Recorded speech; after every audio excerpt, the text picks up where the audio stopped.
नमस्कार, प्रणाम, पहला स्वागत है आप सभी का। दोस्तों, आज मैं पहुंचा हूं चकोटिया, माँ कालीगाड़ मंदिर चकोटिया। बहुत ही खूबसूरत मंदिर आप मेरे बैकग्राउंड में देख सकते हैं। और यहां पर चल रहा है शिव महापुराण कथा का सुंदर आयोजन। ये है मुख्य द्वार कालीगाड़ माता मंदिर चकोटिया का। चकोटिया से मात्र आधी किलोमीटर की दूरी पर घने जंगलों के बीच में बसा हुआ यह मंदिर, बहुत ही खूबसूरत मंदिर। और यहाँ पर शिव महापुराण कथा का सुंदर आयोजन चल रहा है। और व्यास जी, श्रीमान बालादत्त जोशी जी, बौनीगाड़ वाले, आप जानते ही होंगे, बहुत ही सुंदर यहाँ पर कथा का वाचन हो रहा है।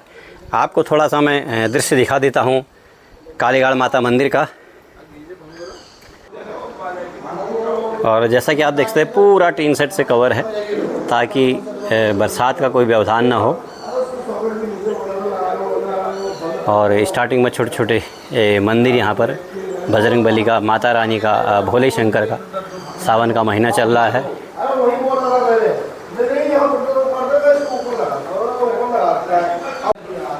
और यहाँ पर धुनी है।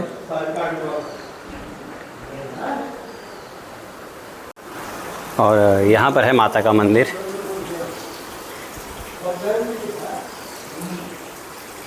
अभी दरवाज़ा बंद है, इसलिए मैं आपको अंदर का दृश्य ज़्यादा दिखा नहीं सकता हूँ।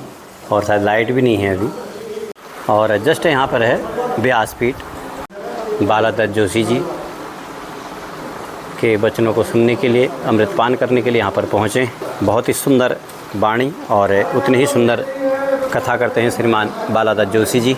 और अगर आप इस कथा को पूरा देखना चाहेंगे तो लाइव में जाके आप लाइव देख सकते हैं। अभी मैं आपको कथा का कुछ अंश दिखाऊंगा। और ये तस्वीर यहाँ पर जय माँ कालीगाड़, हमारे उत्तराखंड के जो ऐपण के लिए जाना जाता है, उस ऐपण के मध्य में जय माँ कालीगाड़ माता की मूर्ति। और यहाँ पर जो आप टोटल डेकोरेशन, लाइटिंग वगैरह देखेंगे वो है वंश टेंट हाउस चकोटिया। सामने बैनर भी आप देख सकते हैं, वंश टेंट हाउस आपका हार्दिक स्वागत करता है।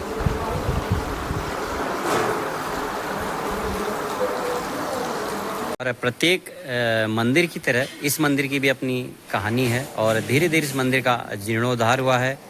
पूर्व प्रधान और आर्मी से रिटायर्ड श्रीमान नंदन सिंह जी द्वारा बताया गया कि कैसे इस मंदिर का निर्माण हुआ, कैसे मंदिर अस्तित्व में आया और किन किन वित्त की सहायता से ये मंदिर बना। और आज आपके सामने बहुत ही खूबसूरत मंदिर, माँ कालीगाड़ का यह भव्य मंदिर। और कुछ समय पश्चात यहाँ पर शिव महापुराण कथा शुरू होने वाली है, आप भी सुनेंगे। अगर आपने कथा पूरी देखनी है तो मैं पहले बता चुका हूँ, मैं लाइव में इस वीडियो को बनाऊंगा, आप लाइव में जाके देख सकते हैं। इनकी गति नहीं होती है, न उसे स्वर्ग ही मिलता है। पुत्र के अलावा पुण्यनाम नरकात् त्रायते दिशा पुत्र। पुत्र ही पिता को पुण्यनाम के नरक से तारता है, तब पुत्र की आवश्यकता होती है। अपुत्र की गति नहीं होती। शिलादिन सिंह, तू कोई संतान नहीं। मन में विचार आया, तेरी कोई संतान नहीं, कल मर गया तो तेरा दाह संस्कार कौन करेगा। एक दिन पितृलोक है, जैसे जा रहे थे शिलादिन सिंह पितृलोक में, पितरों ने उनको रोका जो है, अरे शिलाद ऐसे घूमता रहेगा क्या? जिसके पुत्र ने उसे स्वर्ग नहीं मिलता है, देख घूमता रह जाएगा। नहीं तो पुत्र के लिए उद्योग करो भाई। अब नहीं हुआ तो बात अलग है, करना तो चाहिए ना। जिसके पुत्र नहीं है तो शिव का पूजन करवाओ, 1500 पार्थी बनाओ अपने घर में, पुत्र होगा। यदि कैसे नहीं आपको राज्य मिलेगा, कैसे आपके दुख कष्ट नहीं होंगे, करना पड़ेगा। क्योंकि गीता जी में श्री कृष्ण भगवान बता रहे हैं, कर्मण्येवाधिकारस्ते मा फलेषु कदाचन।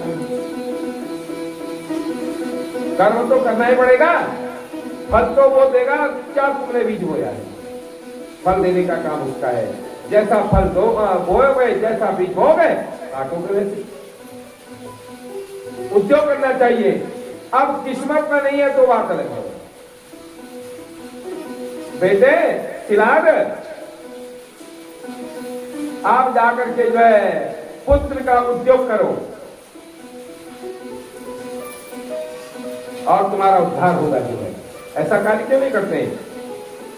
धर्मात्मा शिलाद महावीर अपने सर को नीचे करके मन में विचार आया, भोलेनाथ आशुतोष हैं, ऑर्डर दानी हैं और वरदान देने में पहले हैं, तो क्यों नहीं भोलेनाथ जी का भजन कर दिया जाए।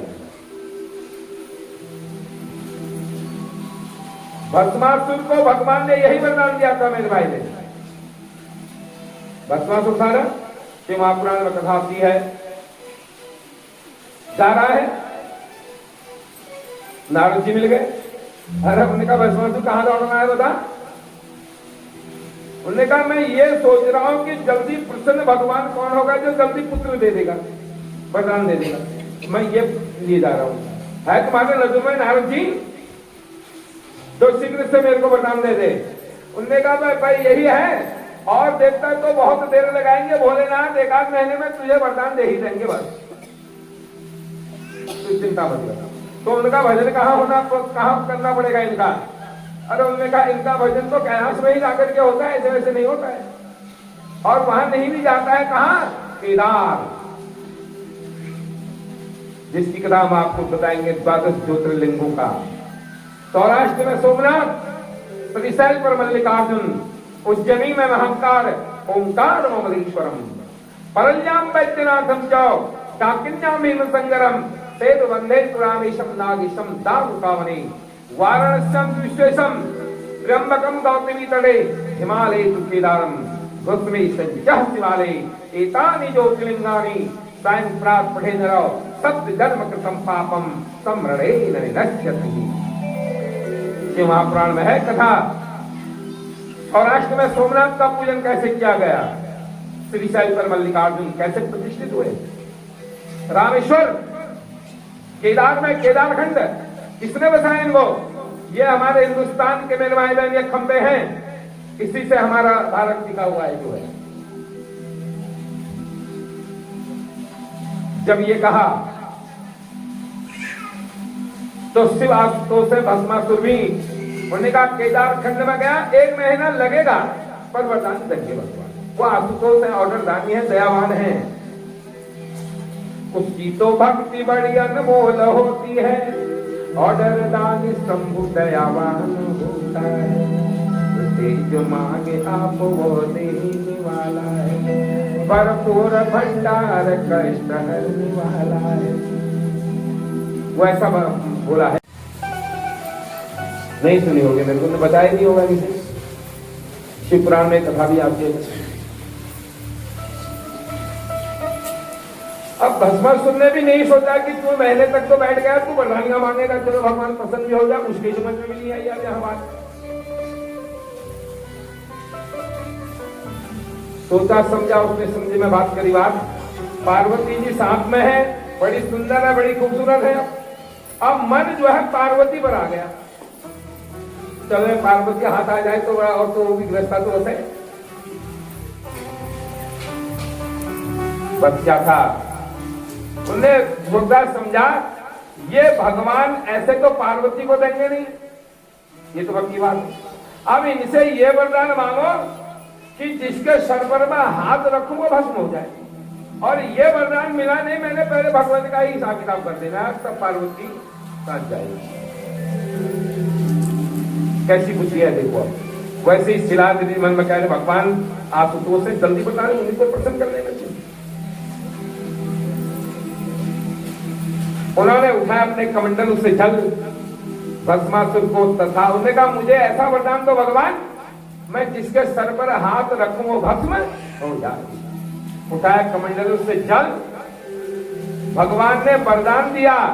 वरदान जब मिल गया, उन्होंने कहा अब आ गए, पावर हाथ में आ गई है, अब तो जो है, अब तो पहले भगवान को भस्म करो, तब पार्वती आएगी ना साथ में। भगवान है मेरे भाई बहन, वो भस्म भी कर सकते हैं, जो वरदान दे सकते हैं भस्म कर नहीं कर सकते हैं क्या? पर उन्होंने कहा जिसको मैंने वरदान दिया उसे अपने हाथ से भस्म नहीं करूंगी। भगवान ने कहा ये आप गड़बड़ करेगा, आगे से भगवान पीछे से भस्मासुर। जाते जाते जाते जाते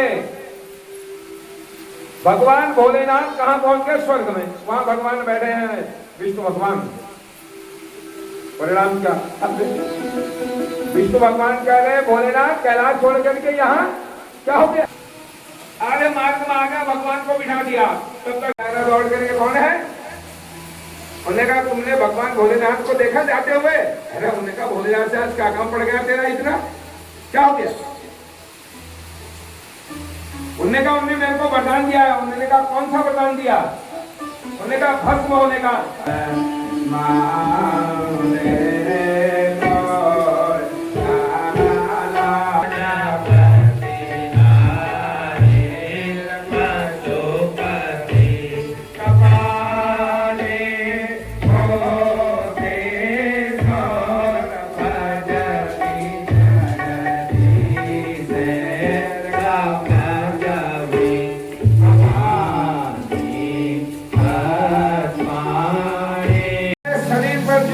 की माला और सीता की राख पड़ते हैं, बड़ी बड़ी जटा रखते हैं, इच्छा पात्र हाथ में रखते हैं, जिनके माँ नहीं बाप नहीं। पहले परीक्षा अपने धर्म करो तो बुहारो। उन्होंने कहा प्रभु परीक्षा क्या करनी होगी? उन्होंने कहा पहले परीक्षा अपने घर में करनी होती है। यदि भगवान ने ये वरदान दिया है तो फिर तू क्या, मैं भी जाऊंगा उनको पकड़ दे, जहां हम कहीं गिराएंगे फिर देंगे। अथवा तुमने सोचा ये भी ठीक कह रहे हैं, तू दौड़ता जा रहा है या हाथ आ रहा है तो थक जाएगा, बुढ़ा हो जाएगा जब तक।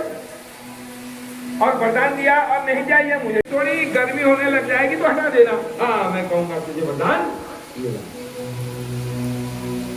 या जैसा नृत्य मैं करूं ऐसा मोहनी रूप धारण करके भगवान ने।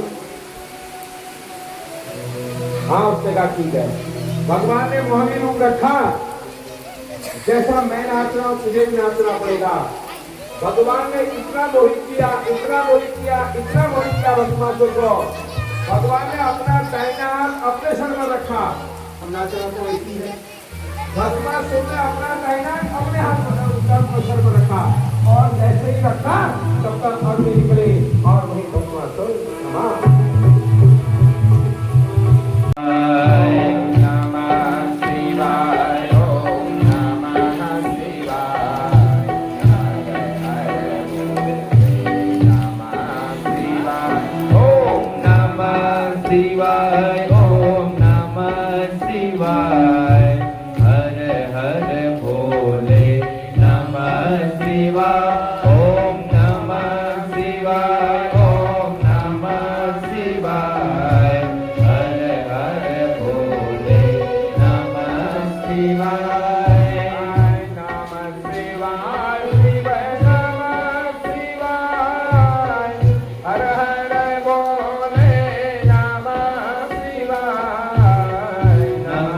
शिवाय शिव नमः शिवाय, हर हर भोले नमः शिवाय, ओम नमः शिवाय। ओम कृष्ण किसको रोका है?